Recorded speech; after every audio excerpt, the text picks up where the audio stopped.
Okay, so part 2 to my Chick-fil-A life experience. So, during this really rapid fire, getting out of one relationship, him getting into another, we're all in different places all of a sudden, and now I'm pregnant. I'm going, how the hell did that happen? And my friend Dana, I didn't even know I was pregnant. My friend Dana's the one that figured it out. She's like, because I didn't even know how to wear tampons, y'all. That is how uneducated I was. Like, I went years not even knowing how to wear a tampon. I mean, that's the truth. So that tells you how dumb I am. And now I'm about probably 19, and I'm still that uneducated. So fast forward, Mario's now engaged when I married this lady. And everybody's kind of like a little ruffled by that because they're going, but then they also understand that, hey, I agree to that we're not, possibly in the same place. Because he's already graduated from college, everything. So I started dating a guy who's a jerk. His name was Jason. And so now Dana's like, you need to take a pregnancy test. And I'm like, why? And she's like, because you missed just several of your periods. I make sure that I keep up with them. And I'm like, oh, I didn't know that. She's like, yes, because they really knew. It was so obvious that I didn't know what I was doing. And she's like, I was like, well, how can I get pregnant? And she's like, have you been having protected sex? And I'm like, what's that? Like, what do you mean? And she's like, have you been using a condom? And I was like, no, I've only slept with 2 people, and the second person, I just started sleeping with him like a week or 2 ago. And she's like, well, you've missed your period now. This is your 3rd month, so we need to go get a pregnancy test. And I'm going, whatever. Okay. So I did it. Boom, I'm pregnant. That was when I got educated that cum can get you pregnant. Thanks, Cheryl and Ron McCrae, for the education. It was so helpful. But guess what? You're going to see what Christians do to people. This is why I have a lot of issues, especially even here lately. I've been struggling with a lot of things. Like, I really hurt deep down right now. So anyways,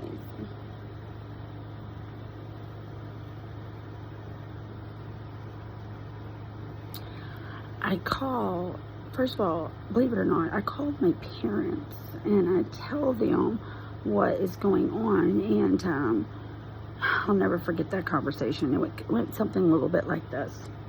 Hey, Ron and Cheryl on speakerphone, McCrae, and I was like, hey, I'm pregnant, and they were saying something about, at this time, they were trying to get me to still come back to live on the mountain, and they would offer me things like, we'll give you horses, things that I always wanted, right?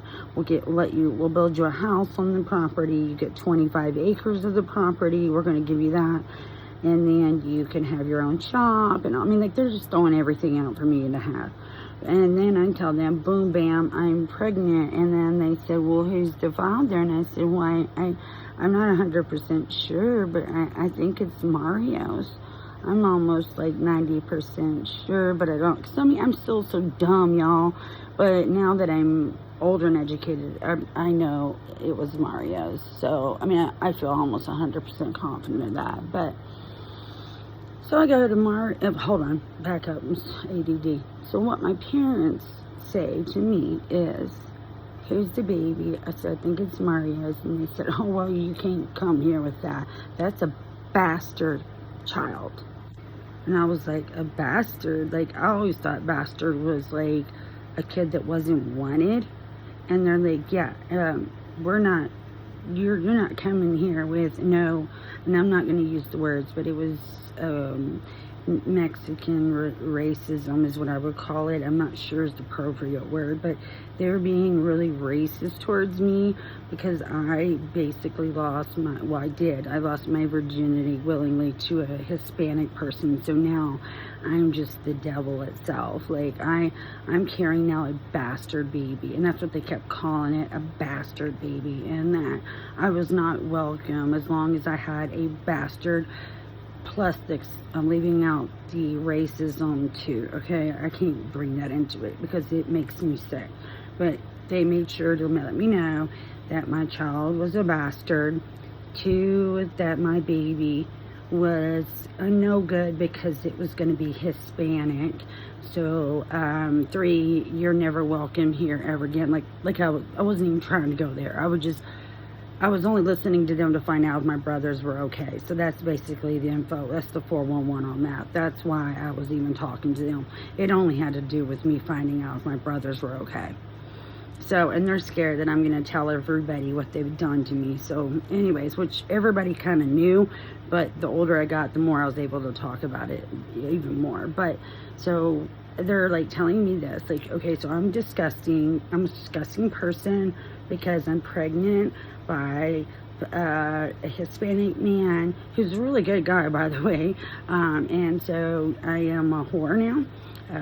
Everything from whore, you're carrying a bastard baby, you're carrying just really bad, like Satan words talking about this baby. So I get off the phone with them and I'm just devastated, and I'm telling my friend, because now I've moved into, because we're all moving now, Mario's going to go marry his wife, his future wife, which he married her, and then our other friend, Jeff, I think is his name, he moved out somewhere else, so now I'm going to move out. So Dana's like, hey, come live with me. She's a Christian. She's like, I want to watch out for you, make sure you're okay, so come live with me. And I'm like, okay, sure. She was a black lady, and I'm talking about just, oh God, bougie doesn't even make it. Christian bougie, just superwoman. I swear she was superwoman. If I could think her, I've looked for her before and I can't find her, but I'd love to find her because she was just such a blessing to my life. I want her to know that. But her name was Dana Humphreys, and she was from Tyler, Texas, and she went to the college here. She went to college with Mario. That's how also I knew they knew each other, and that's how that happened. So Mario and them, they went to the college here. I'm trying to think of the name of it.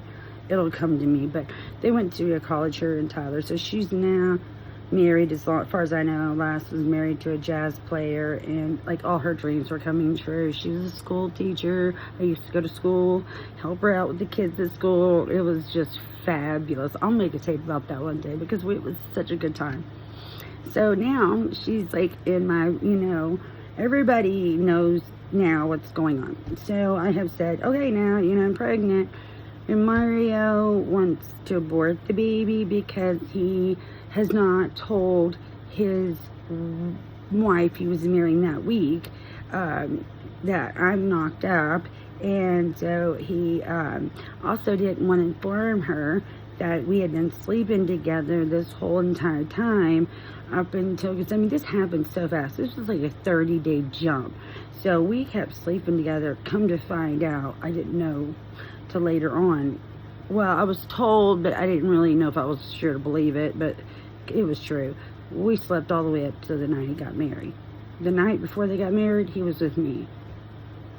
And that was really wrong of me, but I was kind of like, I'm not gonna lie, even though I was really innocent at that moment, I was also like protective too, and thinking that I just felt like she was really shady. That's what I felt like. It wasn't really her being shady, it was the whole situation was not, you know what I mean? So it's nothing I'm gonna bash anybody over because it's ridiculous, but this is why. So the guy I'm dating is like, I don't want a kid because I'm going to go to college on a soccer scholarship. So he works at my job too at Golden Cross. So we all work there. Man, I'm talking about his leg. It's like that.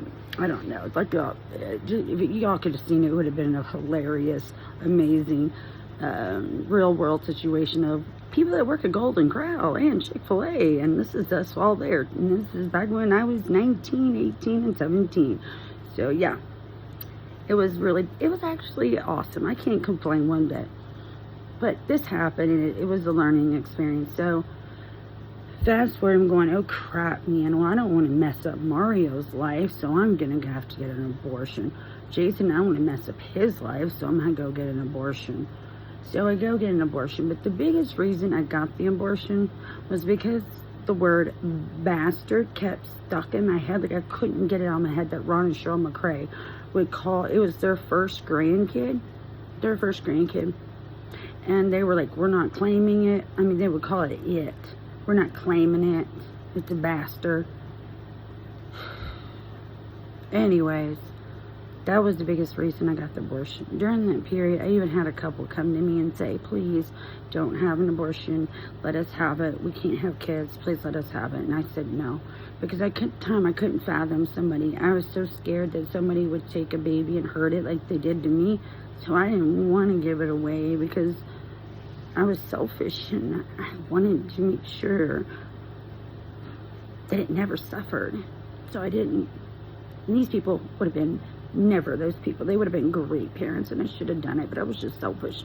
And I did the wrong decision, but I did it and I can't take it back. So now part 3 is where Chick-fil-A comes into. Why? Even more reasons why I had an abortion. And why Christians need to realize that when sometimes people present you with something, when you go around and believing it all the time and saying you're a Christian and you're a Christian company and you're this and that, well, think about what you do to people that really you could have changed their lives that day. So here's my reason to my number 3 story, to my pregnancy abortion with Chick-fil-A.